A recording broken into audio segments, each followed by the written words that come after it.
આપ નિહાળી રહ્યા છો જનતાની જમાવટ આઝાદી સમાચારોની।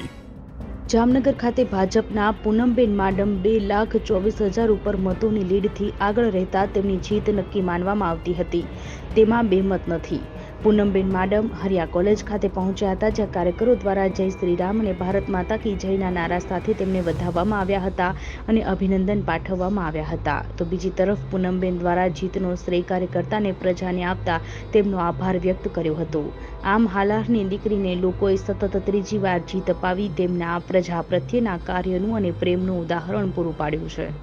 એટલે કે જામનગર સંસદીય ક્ષેત્રના સર્વે નાગરિકોને અને પાર્ટીના સર્વે કાર્યકર્તાઓ જેમને રાત દિવસ એક કરી અને જે ભારતીય જનતા પાર્ટીના સમર્થકો છે એમને પણ જેમને રાત દિવસ એક કરી અને ખૂબ જ કપરી પરિસ્થિતિ, ખૂબ જ ચેલેન્જિંગ પરિસ્થિતિમાં જેમને આ પરિણામ શક્ય કર્યું છે એમને સાચા અર્થમાં આ જીતનો શ્રેય આપીશ અને હૃદયપૂર્વક આ તમામ નાગરિકો હોય કે કાર્યકર્તાઓ હોય, સમર્થકો હોય એમને વંદન કરી અને એમનો હૃદયપૂર્વક આભાર વ્યક્ત કરીશ કે તમારા લીધે આ જીત શક્ય થઈ છે।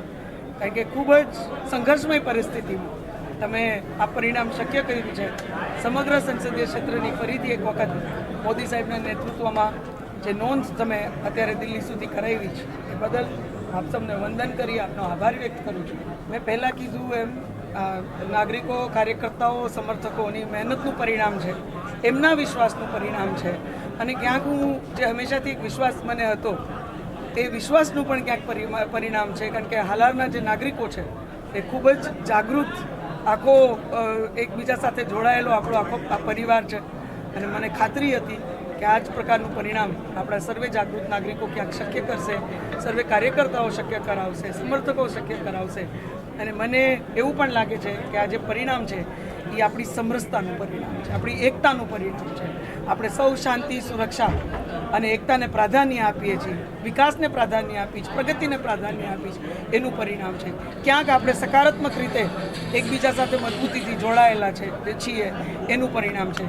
ત્યારે હું હૃદયપૂર્વક સર્વે નાગરિકોને ફરીથી એક વખત વંદન કરું છું અને ક્યાંક એક મુંહતોડ જવાબ કોંગ્રેસ પાર્ટી હોય કે કોંગ્રેસ પાર્ટીના સર્વે જે સમર્થકો હતા એ સામે આવ્યા હોય, પાછળથી હોય, એને પણ ક્યાંક મુંહતોડ જવાબ નાગરિકોએ પોતાની જાગૃતતાનો આપ્યો છે, પોતાની એકતાનો આપ્યો છે, પોતાની હિંમતનો આપ્યો છે અને મને લાગે છે કે આ જીત માત્ર પાર્ટીની નહીં, માત્ર મારી નહીં, કોઈ કાર્યકર્તાઓની ખાલી નહીં, પણ સમગ્ર હાલારની જીત છે।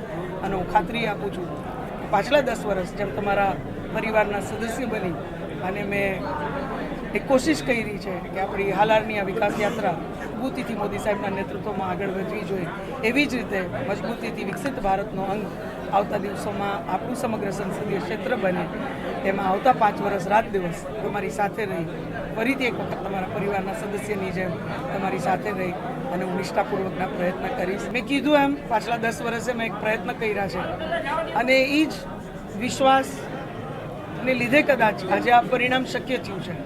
મેં પૂરી કોશિશ કરી છે કે મારાથી જેટલા વિકાસના કામો થાય, સુવિધાઓના કામો થાય કે કેન્દ્રમાંથી જેટલી યોજનાઓના લાભો નાગરિકો સુધી પહોંચે એ નિષ્ઠાપૂર્વકના પ્રયત્ન થયા છે। ઇન્ફ્રાસ્ટ્રક્ચર આખું ઓવરઓલ આપણા ક્ષેત્રમાં થયું છે। ત્યારે મોદી સાહેબનો જે વિકસિત ભારતનો સંકલ્પ છે એમાં આવતા દિવસોમાં આપણું સમગ્ર હાલાત એટલે કે જામનગર દ્વારકા સંસદીય ક્ષેત્ર મજબૂતીથી જોડાય અને પાછલા 10 વર્ષમાં થયા એનાથી પણ વધુ કામો આવતા 5 વર્ષમાં થાય એ પ્રકારના મારા નિષ્ઠાપૂર્વકના પ્રયત્ન હશે। સૌથી પહેલું પ્રાધાન્ય મારું જો આ સમગ્ર ક્ષેત્રમાં કોઈ હશે તો એ હશે આપણી સમરસતા, આપણી એકતા અને આપણી સુરક્ષા।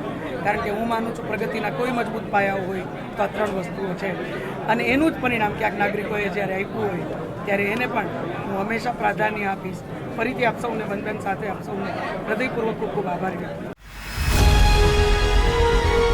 આપ નિહાળી રહ્યા છો જનતાની જમાવટ આઝાદી સમાચારોની।